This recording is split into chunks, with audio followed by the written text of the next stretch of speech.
I showed up the first day to go through training, and somebody turned around the corner and spilled coffee all over my shirt. I hadn't one, I was still moving down, so I had stuff in my car. So I went out and, got it and changed. And it just so happened that the VP saw it happen. When he saw me later that day with that clean shirt, he goes, "What happened?" I said, "Well, I had one in the car." He goes, "That's a good idea. Keep a spare shirt in the car." That was just sheer luck. How did that group do? I did really well. And I say this is the first time now it's a team effort. I felt like the training was simple. I think they were good sales reps. They just didn't know how to sell.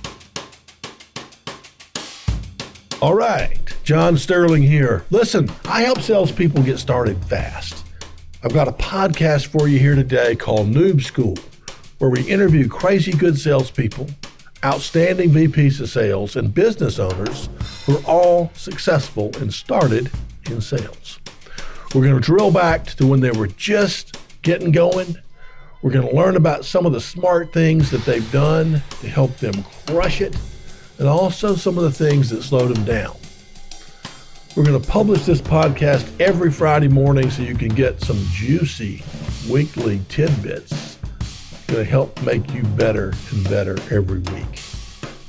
So we'll help your sales career get launched like a rocket ship. You can also find me on Facebook, Instagram, Twitter, and believe it or not, TikTok. No dancing, I promise. Maybe some dancing. SalesTrainingForNoobs.com is the website. Enjoy the Noob School.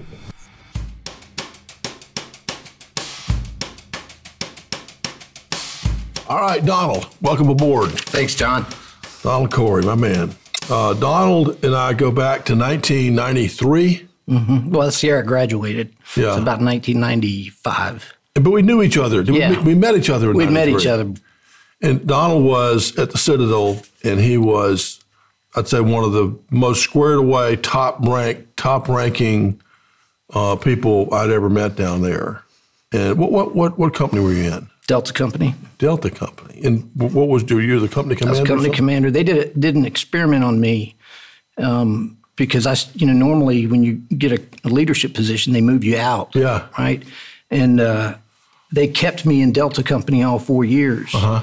And part of it is I've got the best classmates anyone could ever ask for. Yeah. Including John Harrison. Yeah.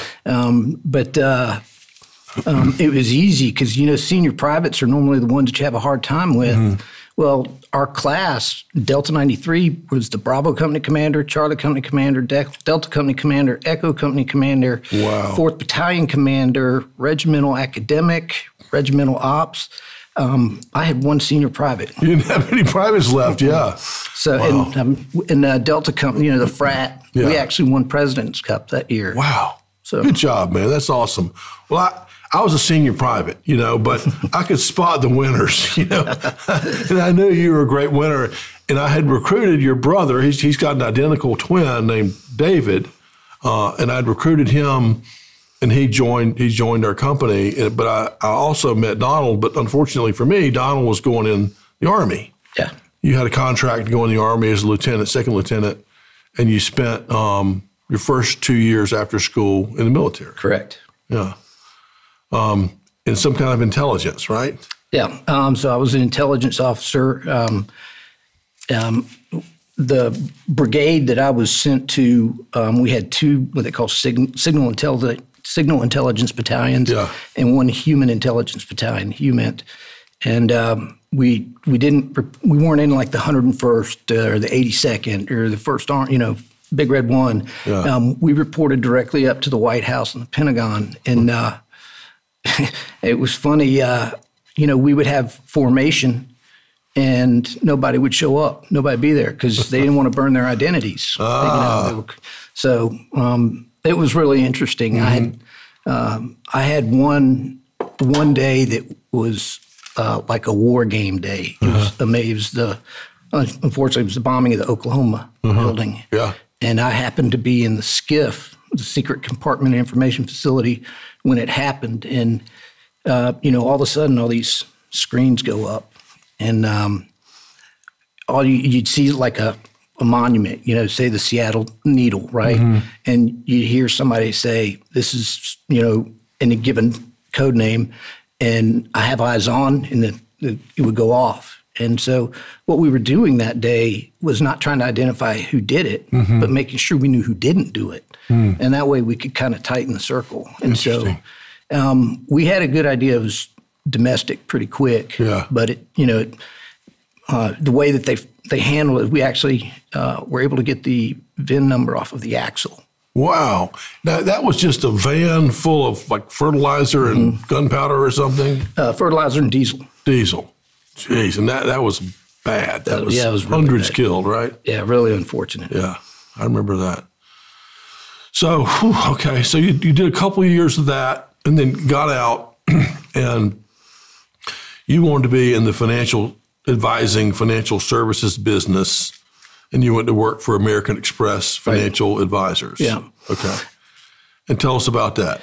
Well, originally it was all the plan to get me to law school, right? So I wanted to be the corporate securities guy in a law firm, and I thought, I felt like I was a good intelligence officer because 2 years during college I was in the National Guard infantry, and plus all the infantry training we do at the Citadel. Yeah. So I felt like I could see a plan and understand it a little bit better by saying, you're not going to get these guys from here to here in 6 hours. They got to go 8 kilometers over a mountain, and so I felt the same thing. I was like, if I'm going to be in the securities industry, maybe I ought to learn it. So, that's a really good point. It must, people. We talk about that with the noobs a lot. Is you're trying to figure out what you want to do, and you want to surround it and get understand how to sell it, how to buy it, how to source it, everything you can think of versus just saying, hey, I want to be a securities lawyer. Yeah. So I like that. It's a good idea. So I spent 2 years doing that and said, okay, I actually needed something on my resume to hopefully, kind of kick it up. And so I went to work for the South Carolina Attorney General's office in the securities division. And so I was there. That was when the whole Jordan Belfort Wolf of Wall Street was going on. Yeah. And so I spent a lot of my time just listening to tapes, and I would I'd side 2, 10 minutes in, he's puffing, he's turning, he's leading the tape. I'd take it to the attorneys, they'd listen, and they would either issue a cease and desist or put it in the criminal complaint. And that's what I did until one fortunate day I got a phone call from you. Me? Yeah, that was you. Man. Well, you knew I was going to circle back on you. I did. I mean, I wanted you, when you graduated, and then, your brother did great for us. And I think the discussion we had was around, do you want to go down the attorney path or do you want to go down the kind of enterprise sales business path? And eventually talked you into trying my way. You did. It was fun. The enterprise side of it was what I wanted to do. Yeah. And I got to your office the first day and was like, all right, enterprise sales, where's my territory? He goes, and that's when you said, no, you got to learn. And so you put me in inside sales, and I was prospecting. And but we did negotiate a deal. 1 year? It was March when I got there, and I got you to agree that if I hit the number by the end of the year, that you'd give me an outside territory. Yeah, and we did that. I was fortunate. I think his name was Mike Hollingsworth. John Hollingsworth. John Hollingsworth. Yeah. I was fortunate. He was in the office when that happened, because on December 31st, when I marched into your office and said, where's my territory? He's like, what are you talking about? And John just started laughing. Yeah. He goes, I remember that. You got a witness, yeah. So, well, that's good though. It's a good point there. Is you can negotiate with your company. You don't have to come at it in a way where if you don't do what I say, I'm walking out of here. It's just like, hey, how about if I make my number? That was it. And you'll do this for me. Yeah. I'd say, I don't know if you realize it, because while I was working in inside sales, I lived in Columbia. I forgot about that. Yeah. Every morning. So you had to drive. Okay. Well, what'd you listen to? It's funny. I listened to a lot of NPR because at the end of the day, it was soothing. Yeah. It didn't necessarily mean I didn't need to hear the content. It's almost like, a drone. It is kind of drone music. That's true. That's true. So what year was that when we finally got together when you started working with us? 97. 97. Okay. And who was your manager then? John Byram. Byram, JB. Okay. Yep. Very good. Very good. So tell us about selling back then and what you learned as an inside rep. So I was kind of thrown at it the first day. Just here's your territory. Here's how you work Onyx. Yeah. And get at it. And I was fortunate because the military forces maintenance on everything. So I understood the process of the maintenance side of it, understanding, the procurement side for inventory or, or a work order request. I still was a little fuzzy on it. So John Hillman came in one day and just drew this big circle, MP2, and then had all the modules come off of it. And all of a sudden it just kind of clicked. And so once I could understand what my solution was, then it could guide my questions. But during those days, it was a lot of dialing and talking to, floor managers or a senior engineer or stuff like that. And we were selling $5,000-$6,000 worth of software at a pop. Yeah. You got lucky. Yeah. But what I started to realize is that I think, it's kind of, I call it catch-up call. Hey, just calling to catch up, see how you're doing. It was, I realized all that does is elongate the process. I don't need to be their friend. If they've got a problem, I can help it. And so my outside rep was John Ellison, one of the best out there. Yeah.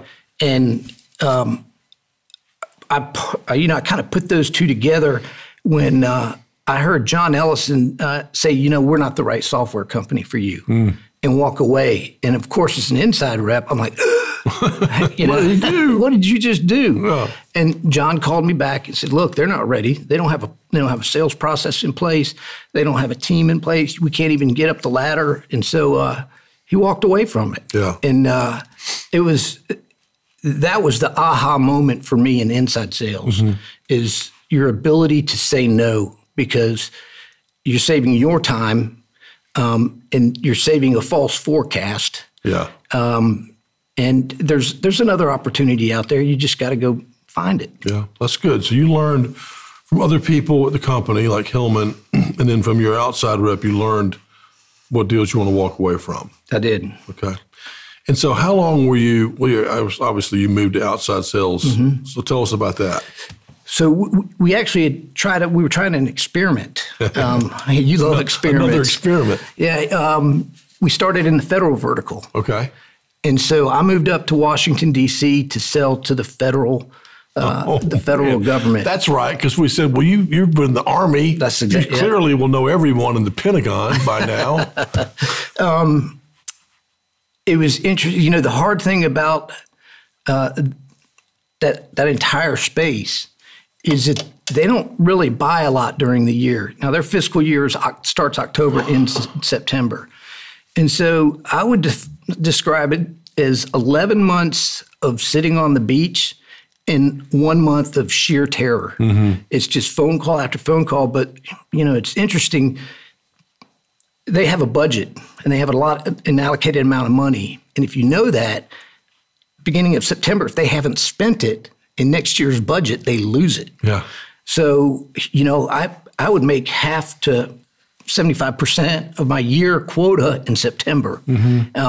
But at that time, the company wasn't set up for that because my comp plan wasn't aligned with that. Yeah. And so, it's 3 quarters of, scavenging and then 1 quarter of King of the Hill, What kind of agencies were buying the software?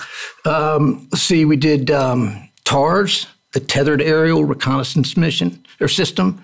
And when you say agent, what I found out worked best was becoming a subcontractor to a deal. Okay. Because to sell to the government, you've got to be on, in the FAR.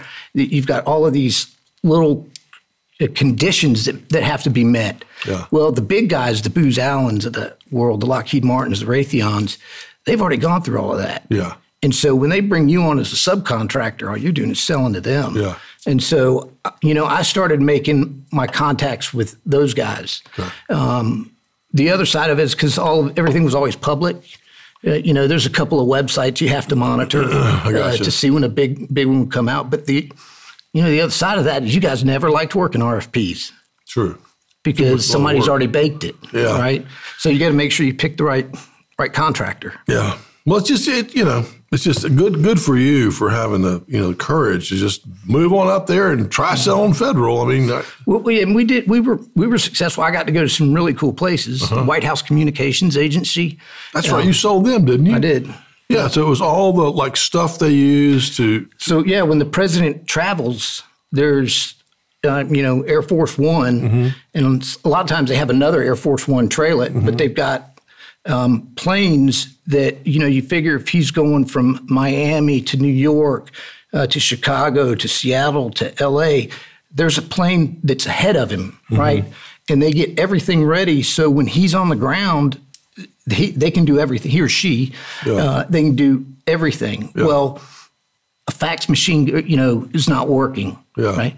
They don't order another one. Somebody goes out and buys one, they just throw that one away, swap right? It out. Yeah. And so they had no way of tracking all of that stuff, but those planes would leapfrog. Yeah, so right? our software, for the people who don't know, our software gave companies a way to track the maintenance and spare parts and all that stuff needed for all their equipment. Yeah. And so for the White House, it was like walkie-talkies and fax machines and guns. Who knows what all they had there. Those were on there.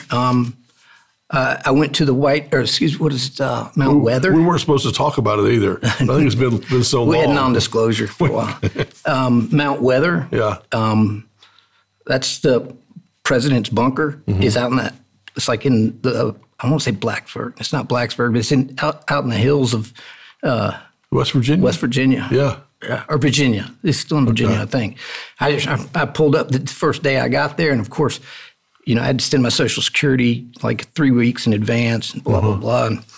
And I got there, and they gave my card an inspection. They inspected me, and I went and drove, and I parked, and an MP comes up and goes, "You can't park there. That's a vent for the underground city." I was like, vent. So, funny story. God, I wish I could remember who this engineer was. We sold the FBI, and we'd been in the J. Edgar Hoover building earlier that day, and I left and he left, and we got on separate planes. And later that afternoon, I get a phone call, and he goes, "Donald, I still have the schematics of the JFK or the J. Edgar Hoover building on my laptop. I don't know who this is." Click, click. Yeah. That's great. Yeah, you had some great sales. I remember that. I remember going up there and went by to see the FBI people, and they wouldn't see me. I remember I went to the gift shop. That was my big trip to Washington. Well, that's cool. Now, beyond that, did we do anything else? Did you switch into another role, or just stay in federal the whole time? Stayed in federal the whole time. Okay. Yeah. And then eventually you switched to Varian Technologies up in Charlotte. Yeah. And tell us about that. Tell us what you learned there. So it was Rob Greer and I. Okay. And we were brought on to just build the entire sales platform. And so the first thing we realized is we just simply needed to get some prospects. So, he and I took the BMW close, put it in a box, and we wrote it out. And, I knew I had that script memorized, but we got some traction, got some things going, and we got, was it $8 million in venture capital funding. Nice. After, they came in and interviewed all of us and saw that, we in fact do have, a sales process now. And So that was interesting because a lot of the objections that I would get would be things about our burn rate, about the company's viability of, are you going to be here in a year? And so it wasn't necessarily the product. It was, and that I learned that kind of expanded my mind on the evaluation process. How would anyone know what the burn rate was for Varian? Oh, if we get to that level, they're asking for financials. Okay. Yeah. Huh. Interesting. Okay. And so what else did you learn there? I wouldn't say necessarily I learned it. I implemented what you taught me, and there's always another phone call to make. Yeah. Right. And at this point, in the infancy of the company, in the infancy of prospects, we needed to build a solid pipeline. We needed to get some logos, and so Rob and I did that tirelessly. But I learned that I liked having a position where, I could see behind the curtains, right? It was the first time I got that chance. See the whole company? Yeah. Yeah. And so it really started expanding my understanding of really how things worked, rather than just, come to work, have a quota, hit it, go home. Yeah. That's cool. That's cool. And then did we go to Blackbaud? Blackbaud next. Yeah. Okay, we got the best for last. Okay, yeah. Not quite last. So you went to Blackbaud, which is one of the top software companies in South Carolina, based in Charleston, and they sell human resources stuff. Nonprofit organizations. Nonprofit. Yeah. That's a great company. Yeah, they're doing really well. They hired me on. There's really two main product lines. There's one for the fundraising, and then there's one for the accounting. And I was asked to come on as the manager for the, at the time, failing Financial Edge account team. And so I remember I showed up the first day to go through training, and somebody turned around the corner and spilled coffee all over my shirt. And I hadn't one, I was still moving down, so I had stuff in my car. So I went out and, got it and changed. And it just so happened that the VP saw it happen. And when he saw me later that day with that clean shirt, he goes, "What happened?" I said, "Well, I had one in the car." He goes, "That's a good idea." So I don't know if he implemented it or not. Always keep a spare shirt in the car. That was just sheer luck. Yeah, that's cool. So how did that group do? How did you do with that? I did really well. And I say this is the first time now it's a team effort. Yeah. And it was, I felt like the training was simple because, I'd had it ingrained in my head. I didn't deviate from what you taught me. And so I think they were good sales reps. They just didn't know how to sell. And so we spent a lot of time where I would just go from cube to cube and listen to them. And after they got off the call, I'd say, "Well, hey, is there another way we could have handled this? Or why didn't you ask this? Go deeper on this side. Get something out of the phone call." Yeah. I think the biggest thing that I taught them was that making phone calls was not work. Right. Just calling someone up and saying, "How's it going?" Right. Yeah. Yeah. And so I learned a very valuable lesson out of that, and I do it to this day. Yeah. Is that every month, based upon revenue, based upon expenses, I track my gross and my net hourly rate, see what I'm worth. And when I started looking at that for them and say, "You're sitting here for $50 every day, something's not right," right? And so the phone call, you had to have a point. You didn't have to get the PO, right? But you did have to get up the ladder. Yeah, move it. You had to move the process. Yeah.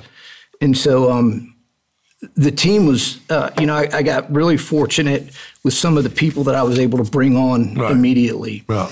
And we hit our number the first month, and the VP was amazed. He he was like, I don't understand how you did it, but keep doing it. Yeah. And so we hit our number for the next 9 months. Nice. And that was a lot of fun. That's great. It was a lot of fun. That's great. I think one of the common obstacles salespeople get is I haven't looked at it yet, right? Or I haven't had time to review it yet or something. And I mean, I'll tell you the way I tell people to combat that, and then you can tell me if there's something else you use, but just to say, well, you do want to look at it, right? I mean, they're like, yeah.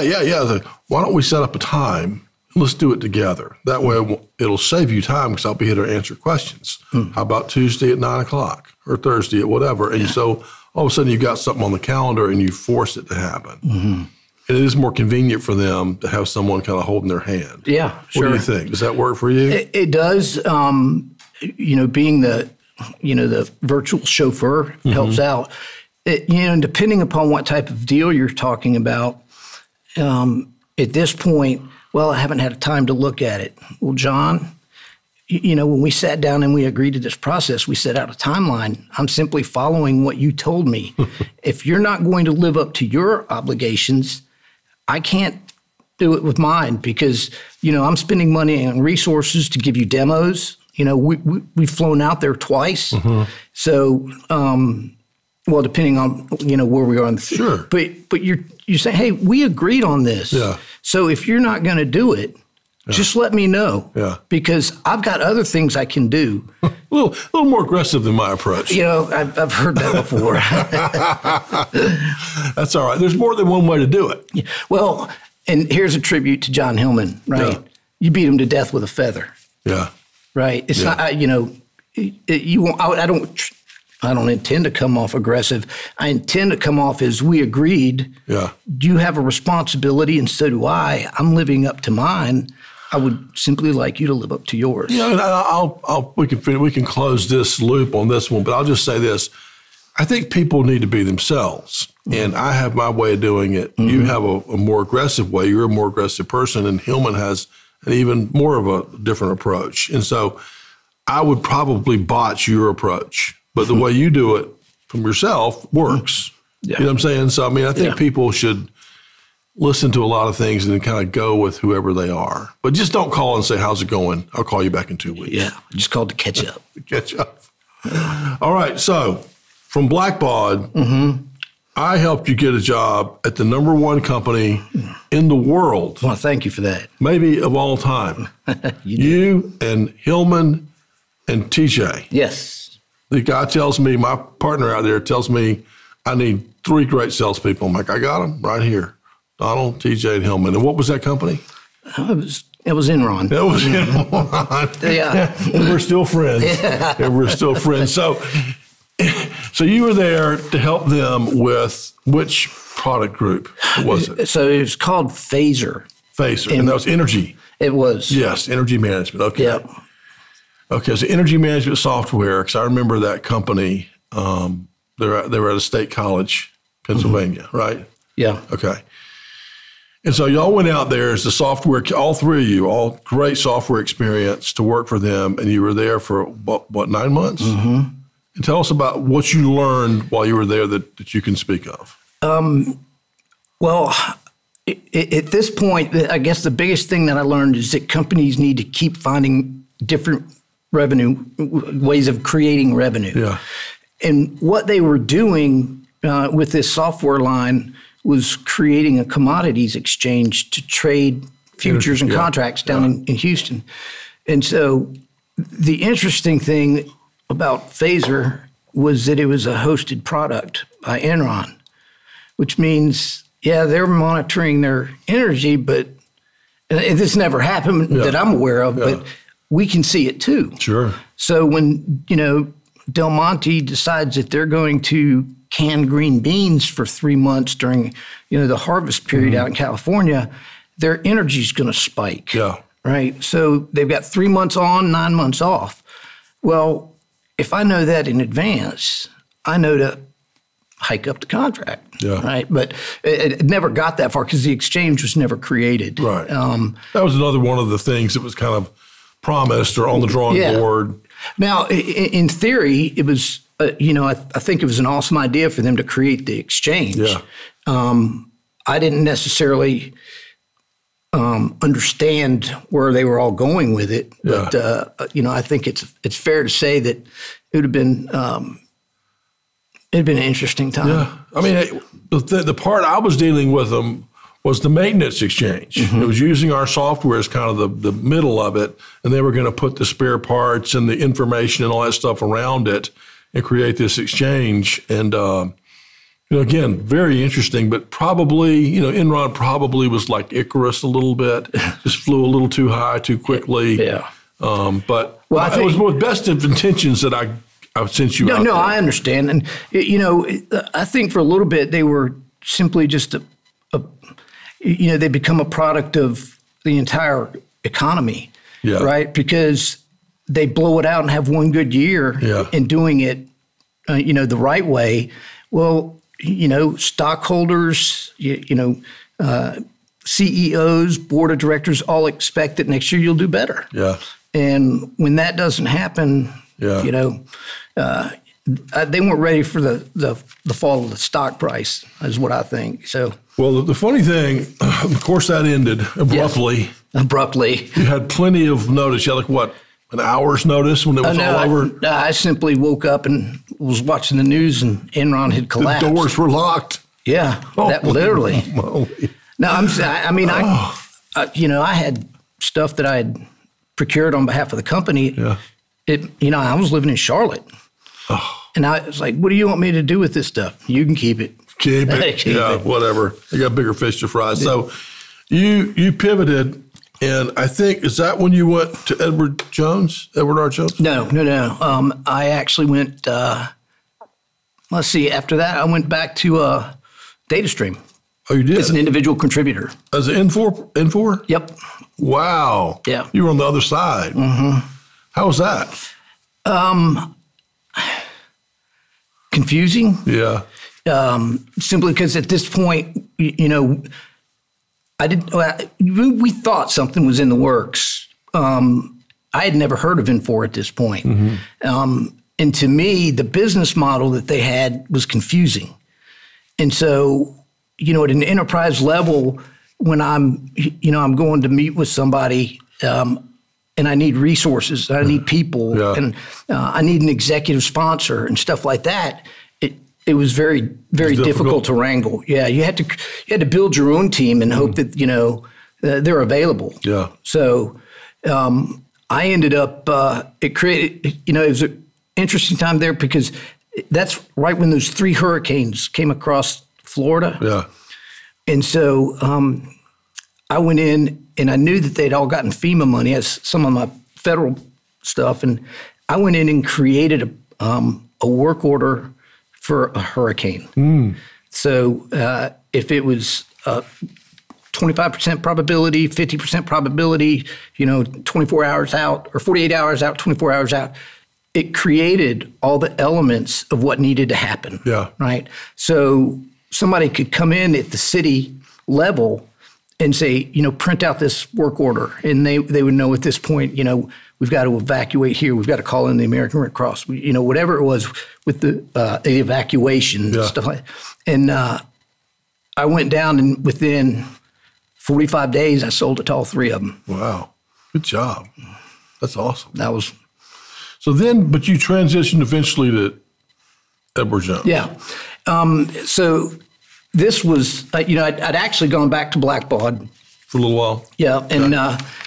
And so at this point, it's 20 years since I joined the military. Yeah. So all my buddies that were in start giving me a call, say, hey, I'm getting out. Yeah. I want to do what you do. Yeah. And I was like, well, you've got the capability. You just don't have the ability right now. Yeah. It's going to take some time. And I said, but I actually said, you're looking at this the wrong way. You need to go find something you love. Because if you go do that, people will see it and the money will follow. Mm-hmm. And so this was about the third time. It was 7:30, 7:45 in the morning, and I'm talking to a buddy of mine. He was attached to the SF unit over in Germany, and he called me from Germany. And I'd given him that speech, and I said, you got to go do something you love. And about that time, I hung up the phone. I pulled into the parking lot. And I was like, I got to go to work. And I just didn't love it. Yeah. Right? Yeah. And so I left the car running. I went and got a white sheet of paper down at Human Resources, wrote out my resignation, got back in my car, went home, and told my daughters to pack. We're going to Disney for a week. Oh, nice. And then I started back into the financial. Yeah. And I absolutely love what I do. It's just so interesting that you started with that, with the American Express Advisors, and then all these cool things in the software world. Now you're back to kind of what you wanted to start with in the first place. Exactly. Yeah. It's crazy. Well, it's good though. Yeah. Well, and I wouldn't trade the experiences. Yeah. I've traveled to literally every state. Yeah. I've had I was at NASA one day when the shuttle launched, and we were as close as we could get to the shuttle, and it was amazing. Yeah. Right. I've seen some really cool things. Walking on the floor of the BMW plant while it's running. Yeah. Learning how to make toothpaste. All these different places. How to make seals. B.F. Goodrich. Right. And so I wouldn't trade those experiences for anything. But I think it's also back to learning about how companies work. Yeah. That you will then turn around and recommend to your clients. Yeah. You kind of understand business, and you run the office down there for Edward Jones in Pawleys Island. Yes. Right, Pawleys Island. So I'd say anyone, you can't promote yourself, but I can certainly promote you as a rock solid person who would have, everyone's best interest at heart, particularly, everyone, but doggone it, how can you reach these young people and teach them that if you'll just automatically put in like $250 a month into a fund, you'll be a millionaire by the time you're 40. Well, that's the discussion I give them. I say, I'm going to give you an opportunity to make a choice that most people don't have. Yeah.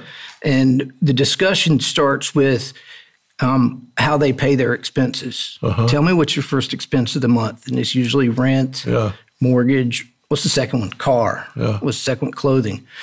Blah, blah, blah. Go down. And so you've got some money left over. So that's what you want to invest, right? Yeah. And so I tell them, you're looking at it the wrong way. Yeah. You should be number one on that pecking list, right? Forget the mortgage, rent, car. Yeah. You pay yourself first, because you're going to start taking a check out of your own corporation at the age of 65. How big do you want it to be? Yeah. And it's up to you now. And so I think the idea of showing them compounding interest, they just don't put it together, because, it's 65, that's forever, I know. I certainly didn't understand it at that age. But no one really explained it to me either. No one really explained it to me in a good way. So I'd like to think I would understand it. And as soon as I was able to have an easy way to do like 401k savings and stuff like that and make it automatic, I just went down there and to fill the thing out and signed it. And then for the rest of my life, it's just accumulating somewhere. Yeah, that's the easy. That's the way to do it. That it pay yourself well, and it's also the most efficient because there's tax benefits to it. Yeah, but the other way of like, I wonder what Apple's going to do today. Maybe I should. That's it doesn't work. Well, it's that becomes a choice. You know, do you want to do it or do you want to pay someone else to do it? Yeah. If that's what you want to do. That's not my bag, but anyway. Anyone who needs some help in that area should talk to Donald. Donald. Now, last question. Well, two more questions. Okay. Favorite word? Discipline. Discipline. Perfect. I had this painted outside my door as company commander, and it's Hebrews 12:11. No discipline seems pleasant at the time, but painful. Later on, however, it produces a peace and righteousness for those who have been trained by it. Very nice. And then I heard a good one not too long ago. Discipline is painful now. Regret is painful forever. Yeah. That really stuck with me. That's good. Well, that's a perfect way for us to close, I think. discipline and what it can get you. And it weaves right into what you're doing for a living now. Mm-hmm. Financial discipline can give you the lifetime of peace. Yeah, it's your choice. All right. Thank you, man. Oh, I enjoy it. Thanks for being here. Always good Appreciate to see you, you. man. Yes, sir. All right.